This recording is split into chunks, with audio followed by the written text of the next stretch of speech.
ৰাজ্যসভা নিৰ্বাচনৰ প্ৰসংগলৈ আহিছোঁ। বৰদলৈ নাৰায়ণে কৈছে যে কংগ্ৰেছৰ বিধায়কৰ ওপৰত বিশ্বাস নাই, 5-6জন বিধায়কে বিশ্বাসঘাতকতা কৰিব পাৰি। দেখা গৈছে যে নিজৰ দল, নিজৰ মিত্ৰজোঁটৰ মাজতেই বিশ্বাস নাই। বিজেপিৰ কথাটো বহু দূৰতেই। চাওক, আপোনালোকে যিটো মানে বিৰোধী ঐক্যৰ কথা কৈ আছে, বিৰোধী ঐক্যৰ বদৰুদ্দিন আজমল নহয়, ইজনে সিজনৰ কথা কৈয়ে আছে। বদৰুদ্দিন আজমলে কংগ্ৰেছক সন্দেহ কৰিছে, কংগ্ৰেছে কেতিয়াবা AUDF-ক সন্দেহ কৰিছে, অখিল গগৈ ডাঙৰীয়াই AUDF দলক সাম্প্ৰদায়িক বুলি কৈছে। গতিকে তেওঁলোকে ইজনে সিজনক যিমানখিনি ক'ব পাৰে কৈয়ে আছে। আৰু এইটো কথা ঠিক যে আমাৰ মাননীয় মুখ্যমন্ত্ৰী ডাঙৰীয়াই স্পষ্ট ভাষাৰে কৈছে যে আমাক AUDF দলৰ ভোট নালাগে, আদৰ্শগত কাৰণতে আমাক তেওঁলোকৰ ভোট নালাগে। আৰু AUDF বাদ দি যিসকল দলৰ সদস্য বিধায়ক এই বিৰোধী দলত আছে, প্ৰতিগৰাকীলৈ আমাৰ আহ্বান আছে যে আমি দুগৰাকী অতি নিষ্ঠাবান দলৰ কৰ্মী আৰু তাৰ লগে লগে অসমৰ সমাজ জীৱনত অৰিহণা থকা দুটা জনগোষ্ঠীৰ মানুহক আমি প্ৰাৰ্থিত্ব প্ৰদান কৰিছোঁ, এটা আহোম সম্প্ৰদায়, এটা বড়ো সম্প্ৰদায়। আৰু দুয়োগৰাকীয়ে অসমৰ জনজীৱনত ইমান বেছি অৰিহণা আছে যিয়ে ৰাজ্যসভাক প্ৰতিনিধিত্ব কৰি অসমখনক গৌৰৱান্বিত কৰিব পাৰিব। পবিত্ৰ মাৰ্ঘৰেটা ডাঙৰীয়া আহোম সম্প্ৰদায়ৰ যুৱক এজন, তাৰ উপৰি অসমৰ সাংস্কৃতিক জগতখনৰ তেখেতৰ যথেষ্ট অৰিহণা আছে। ৰণগৌৰা নাৰ্জাৰী ডাঙৰীয়া বড়ো সম্প্ৰদায়ৰ এজন লোক, আৰু তেখেতৰ আপচু আন্দোলনৰ পৰাই বড়ো জাতিটোৰ প্ৰতি তেখেতৰ অজস্ৰ অৰিহণা আছে, আৰু অসমীয়া জাতিক সমন্বয় কৰাত তেওঁৰ এটা অৰিহণা আছে। গতিকে এই গোটেই কথাখিনি লক্ষ্য ৰাখি মই ভাবোঁ যে বিৰোধী দলৰ বহু সংখ্যক বিধায়কে অসমৰ উন্নয়নৰ স্বাৰ্থত নিশ্চয়কৈ আমাৰ প্ৰাৰ্থী দুগৰাকীক ভোট দিব। আৰু হিমন্ত বিশ্ব শৰ্মা ডাঙৰীয়াৰ নেতৃত্বত যি ধৰণৰ উন্নয়ন হৈছে, যি ধৰণৰ সমবিকাশ হৈছে, অসমৰ জাতিটোক একগোট কৰা বা অসমৰ সকলো দিশৰ, অসমৰ সুৰক্ষাৰ দিশত যি ধৰণে কাম হৈছে, এই কথাটোক লক্ষ্য ৰাখি মই ভাবোঁ যে বিধায়কসকল যথেষ্ট বিবেকবান মানুহ। আৰু যিহেতু এয়া এটা নিৰ্বাচন সদায় বিবেকেৰে ভোট দিয়ে, আৰু প্ৰতিগৰাকী বিধায়কে বিবেকবান বিধায়কে আমাক ভোট দিব বুলি আমাৰ বিশ্বাস আছে। চাওক, কোনোবা এজন প্ৰাৰ্থীয়ে যেতিয়া কেম্পেইনিং কৰিবলৈ মিঠাই লৈ যাব বা বিভিন্ন ধৰণৰ প্ৰচাৰ অভিযান চলাব, এই প্ৰচাৰততো কোনেও না নকয়, সকলোৱে তেওঁলোকৰ মিঠাই খাইছে। আৰু এটা কথা লক্ষ্য ৰাখিব যে অহা 31 তাৰিখে যেতিয়া ফলাফল ওলাব, তেতিয়া দেখিব যে আচলতে মিঠাই এফেক্ট হ'ল নে চুগাৰ হ'ব বুলি ভয়তে বাদেই দিলে, মিঠাইৰ মানুহজনকে পাহৰি গ'ল। সেই কথাটো 31 তাৰিখে ফলাফল সময় মুখ্যমন্ত্ৰীয়ে কালি এটা কথা কৈছে যে আমাৰ কাম হৈ গ'ল, তাৰমানে কোনোবা বিৰোধী বিধায়কে আপোনালোকক কথা দিছে নেকি? না, আমাৰ কাম হৈ গ'ল মানে আমি দুগৰাকী এনেকুৱা মানুহক প্ৰাৰ্থিত্ব দিছোঁ যি প্ৰাৰ্থিত্বক প্ৰতিজন বিবেকবান মানুহে সদস্যই ভোট দিব। আমি এইটো কথা জানো, কাৰণ এজন আহোম সম্প্ৰদায়, এজন বড়ো সম্প্ৰদায়ৰ তেওঁলোকৰ সাংস্কৃতিক জীৱনৰ পৰা অসমৰ জাতীয় জীৱনত ইমান বেছি অৰিহণা আছে। আৰু আনফালে এজন মানুহ হ'ল ৰিপুণ বৰা, তিহাৰৰ পৰা আহিবলৈ বেছি দিন হোৱা নাই। আটাইতকৈ ডাঙৰ কথাটো হ'ল কি, এইসকল বিধায়ক যিসকল আজিৰ তাৰিখত বিধায়ক আছে, তেওঁৰ দিনতে বহুতে প্ৰাৰ্থিত্ব লৈছে আৰু ধনৰ লেনদেনেৰে প্ৰাৰ্থিত্ব লোৱা বুলি অভিযোগ আছে। গতিকে এই ধৰণৰ মানুহ এজনৰ বিপৰীতে দুজন ইমান সুদক্ষ মানুহক কিয় ভোট নিদিব? মানে কোনোবা বিধায়কে যোগাযোগ কৰিছে নেকি? আমাক বিধায়কে যোগাযোগ কি কৰিব? বিধায়কৰ যোগাযোগৰ কি? বিধায়কে ভোটহে দিব, আৰু যোগাযোগ কৰিব লগা কি আছে? বিধায়কে 31 তাৰিখে যাব, তাত ভোট দিব। আমাৰ প্ৰাৰ্থী দুগৰাকীয়ে প্ৰত্যেকগৰাকী বিধায়কৰ ওচৰলৈ গৈ আছে, তেওঁলোকক লগ কৰিছে। চাওক, আমাৰ যিসকল মানুহৰ ওপৰত আমি কৈছোঁ যে AUDF-ৰ বিধায়কৰ লগত আমাৰ কোনো সম্পৰ্ক নাই, গতিকে AUDF-ক বাদ দি সকলো বিধায়কক সুন্দৰভাৱে লগ কৰিছে, কথা পাতিছে। বিধানসভাৰ ভিতৰতো এইকেইদিন দেখিব যে সকলোকে লগ কৰিব আমাৰ প্ৰাৰ্থীসকলে। আৰু মই ভাবোঁ যে তাত আৰু কোনো যোগাযোগৰ কথা নাই। আমি যিটো প্ৰাৰ্থী দিলোঁ, সেই প্ৰাৰ্থীয়ে আমাৰ যোগাযোগ। প্ৰাৰ্থী দুগৰাকীৰ নামতে তেওঁলোকে ভোট দিব, আৰু মুখ্যমন্ত্ৰী হিমন্ত বিশ্ব শৰ্মাৰ নামত তেওঁলোকে ভোট দিব। 170 বছৰীয়া দল কংগ্ৰেছৰ যে এনেকুৱা অৱস্থা হৈছে যে কমিটি কৰি দিছে AUDF-এ, 5জনীয়া কমিটি। কংগ্ৰেছৰ বিধায়কক তেওঁলোকে ৰিকুৱেষ্ট কৰিব ৰিপুণ বৰাক ভোট দিবলৈ, গোটেই ইলেকশ্যন প্ৰচেছটো চাব যে ভোট যাতে বিশ্বাসঘাতকতা নকৰে AUDF-ৰ বিধায়কে। ভাৰতবৰ্ষৰ ইতিহাসত আটাইতকৈ দুখজনক ঘটনাটো এইটোৱে যে এতিয়াও অসমৰ বা ভাৰতবৰ্ষৰ বহু মানুহে ভাবি থাকে যে স্বাধীনতা আন্দোলনত কংগ্ৰেছ কৰা ভাৰতীয় জাতীয় কংগ্ৰেছ এইটোৱে।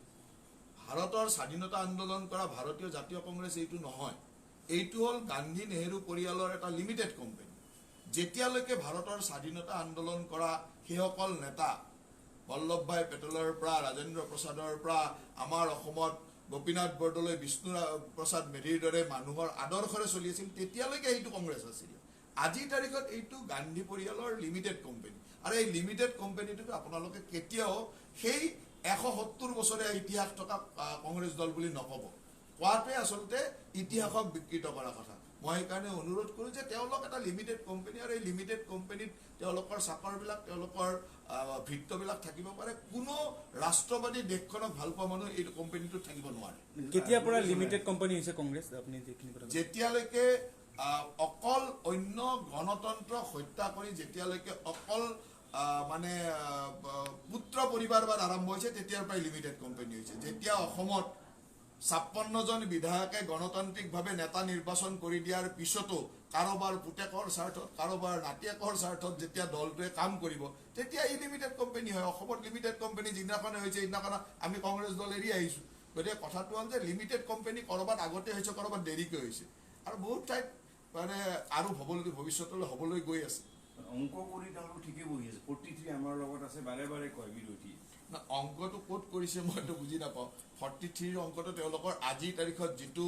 মানে গণ্ডগোলীয়া ঐক্য সেই ঐক্যটো নাই কাৰণ তেওঁলোকে দুজন বিধায়কক ছাছপেণ্ড কৰি থৈছে এই ছাছপেণ্ড কৰা বিধায়ক দুজনক কিয় গণি আছে তেওঁলোকে ছাছপেণ্ড কৰা বিধায়ক দুজনক গণিবই নাপায় তাৰ উপৰি তেওঁলোকৰ ইজনে সিজনক কোৱা আৰু আটাইতকৈ ডাঙৰ কথাটো হ'ল যে অখিল গগৈ আৰু মনোৰঞ্জন তালুকদাৰ ডাঙৰীয়াই কাকো ভোট দেখুৱাই দিব নালাগে গতিকে তেওঁলোকে কাক ভোট দিব সেইটো তেওঁলোকক এবাৰ সুধি ল'ব তেওঁলোকে নকয় কাৰণ তেওঁলোকে বাকীসকলেতো ভোট দেখুৱাই দিব গতিকে বাকীসকলৰ ওপৰত অন্ততঃ দলে এটা লক্ষ্য ৰাখিব পাৰে যে ভোটটো কাক দিছে তেওঁলোকে চাব পাৰিব এই দুজনেতো ভোটটো কাক দিছে তাক চোৱাৰো কাৰো অধিকাৰ নাই গতিকে আপোনালোকে নিশ্চিত থাকক আমি মানে সুন্দৰভাৱে বিজয়ী হ'ম তাক লৈ চিন্তা কৰিব এক্সপেল দুজনৰ ছাছপেণ্ড দুজনৰ ওপৰত তেওঁলোকৰ কোনো কৰ্তৃত্ব নাই ইতিমধ্যে এজনে স্পষ্ট ভাষাৰে কৈছে শশী দাস ডাঙৰীয়াই স্পষ্ট ভাষাৰে কৈছে যে তেখেতে আমাৰ দলৰ লগত থাকিব আমাৰ ঐক্যৰ লগত থাকিব গতিকে বাকীসকলেও লাহে লাহে সময়ে সময়ে কৈ থাকিব কোনোবাই মুখলজ্জাত কোৱা নাই আৰু দেখিব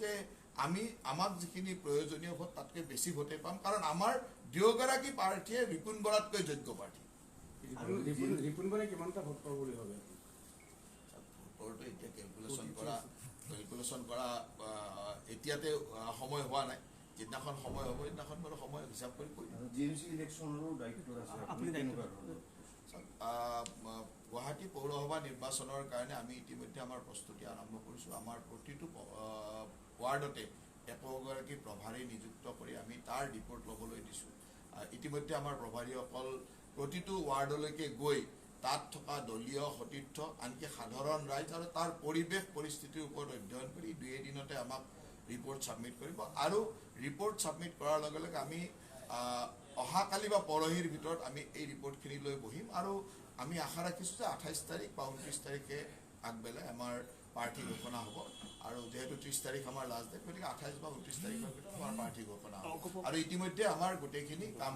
আগবাঢ়ি আছে কিন্তু এটা কথা ঠিক যে আমি ইলেকশ্যন কমিশ্যনক এটা অনুৰোধ কৰিছিলোঁ যে বিহুৰ মাজতে যেতিয়া 7 বিহুৰ মাজতে পৰি গ'ল গতিকে 7 বিহুটো অতিক্ৰম কৰি তাৰ পিছত দিবৰ কাৰণে অনুৰোধ কৰিছিলোঁ এতিয়ালৈকে কোনো আমি তাৰ ফলাফল দেখা নাই কিন্তু এতিয়াও আমাৰ সেই অনুৰোধটো আছে যে অন্য কথা নাই মাত্ৰ এদিন দুদিন যি পিছুৱাই দিয়ে 7 বিহুটো অতিক্ৰম কৰি দিয়ক যাতে অসমৰ মানুহে অন্ততঃ যোৱা বছৰৰ বিহু পালন কৰিব পৰা নাই গতিকে এইবাৰ বিহুৰ পালনৰ ক্ষেত্ৰত বিশেষ অসুবিধা নাই কিন্তু মই আমাৰ ফালৰ পৰা আমাৰ দলৰো সেইটো দাবী আৰু মই ভাবোঁ যে বিৰোধী দলেও এই ধৰণৰ দাবী দিছে কেৱল সাংবিধানিক বাধ্যবাধকতা কি আছে কাৰণ নিৰ্বাচন পৰিষদ এখন অট'নমাছ বডি গতিকে তেওঁলোকে নিজে সিদ্ধান্ত ল'ব আমাৰ যিটো দাবী বা আমাৰ যিটো অনুৰোধ সেই অনুৰোধটো আমি নিৰ্বাচন আয়োগক ৰাখিছোঁ অগপৰ লগত যিহেতু আপোনালোকে ইয়াতে মিত্ৰতাৰে নিৰ্বাচন খেলিব কিমানটা ৱাৰ্ড এৰি দিয়া হ'ব চাওক অগপৰ লগত আমাৰ প্ৰথমলানি মিত্ৰতাৰ কথা সম্পূৰ্ণ হৈছে তাত আমি পূব গুৱাহাটী সমষ্টিত এটা সমষ্টি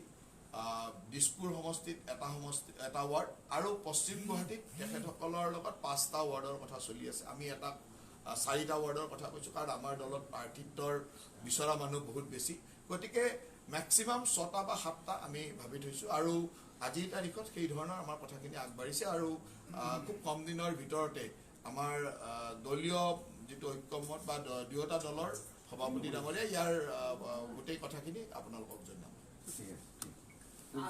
আজমলে যোৱাকালি কৈছে যে উজনিত তেওঁলোক বহুতে বিচাৰি আছে আৰু উজনিত তেওঁলোকে এতিয়া ভেটি শক্তিশালী কৰাৰ কাৰণে চেষ্টা চলায় মানে ইয়াৰ দ্বাৰাই তেওঁ অতীতৰ যিটো ছাদুল্লাহ ভাছানীৰ পৰিকল্পনা সেই পৰিকল্পনাক বাস্তৱায়িত কৰাৰ সপোন দেখিছে প্ৰথম সপোন আছিল নামনি অসমখন গ্ৰাস কৰা মধ্য অসমখন গ্ৰাস কৰা সেইটো আজমল ডাঙৰীয়াৰ সপোন নহয়, সেইটো ভাসানীৰ দিনৰ সপোন, সেইটো ছাদুল্লাৰ দিনৰ সপোন। সেই সপোনৰ বাস্তৱতা তেওঁ এতিয়া দেখিছে যে বাস্তৱ কৰিব পাৰিব নেকি, আৰু সেইকাৰণে তেওঁ উজনিলৈ মন মেলিছে। ইতিমধ্যে নামনি অসম আৰু মধ্য অসম গ্ৰাস কৰা হ'ল, এতিয়া উজনি গ্ৰাস কৰিব পাৰি নেকি তাৰ এটা পৰিকল্পনাৰ কথাই তেওঁ ব্যক্ত কৰিছে। গতিকে মই ভাবোঁ যে অসমৰ জনসাধাৰণে আৰু এবাৰ দ্য কাশ্মীৰ ফাইল চাওক, তাত অনুভৱ কৰক যে আচল ঘটনাটো কি, অসমৰ ভৱিষ্যত কি, অসমখন যাতে দ্বিতীয় কাশ্মীৰ নহয় সেইটোৰ কাৰণে সেই কথাবিলাক, সেই জীয়া ইতিহাসবিলাক চাই লওক, চাই লৈ কাম কৰক। তেতিয়া দেখিব যে হিমন্ত বিশ্ব শৰ্মাৰ নেতৃত্বত অসমখনক আমি কাশ্মীৰ হোৱাৰ পৰা বাধা দিম, আৰু সেই কামটো ভাৰতীয় জনতা পাৰ্টীয়ে সদায় কৰি যাব।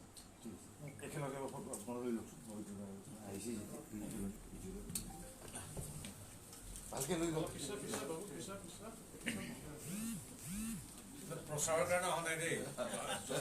মোৰ কলেজীয়া দিনৰ বন্ধু ভোট বিচাৰি ভোট বিচাৰি অহা নাই, আৰু মোৰ এই ৰাজনৈতিক যাত্ৰাটোৰ মানে বন্ধু যদিও অন্যতম মাৰ্গদৰ্শক তেওঁ, গতিকে প্ৰচাৰ প্ৰশ্নই নাহে, এইটো বন্ধু হিচাপে আহিছোঁ। আৰু আমি দুই অভিন্ন বন্ধু, দলৰ মানুহখিনি যেনে একেলগে থাকোঁ প্ৰায়, গতিকে মোৰ গোটেই যাত্ৰাটোত অৰিহণা জয়ন্তৰ আছে, আৰু আমি বন্ধু সেয়ে এই সুযোগতে আপুনি বিধায়কসকলৰ ওচৰলৈ যাব নেকি?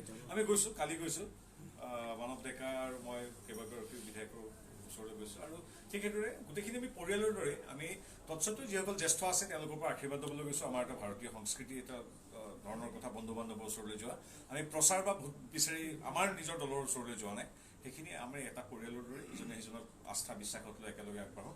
বিৰোধী কথাটো চাওঁ, যাবলগীয়া হ'লে যাম। আৰু জয়ন্ত বল্লভবৰুৱাদেৱে এইখিনি কৈছে মই প্ৰাৰ্থী, গতিকে মই বেছি ৰাজনৈতিক বক্তব্য নিদিওঁ, 31 তাৰিখৰ পিছত দিম। আমিও কৰি আছোঁ ৰাজনৈতিক বক্তব্য মই 31 তাৰিখৰ পিছত দিম। আজিৰ তাৰিখত প্ৰাৰ্থী হিচাপে যিমান পাৰি মৌনতা অৱলম্বন কৰি আছোঁ, পৰ্যবেক্ষণ কৰি আছোঁ। বাকী আমাৰ হৈ জয়ন্ত বৰুৱা, পীযুষ হাজৰিকা তেখেতসকলে কৰি আছে বাকী কামখিনি।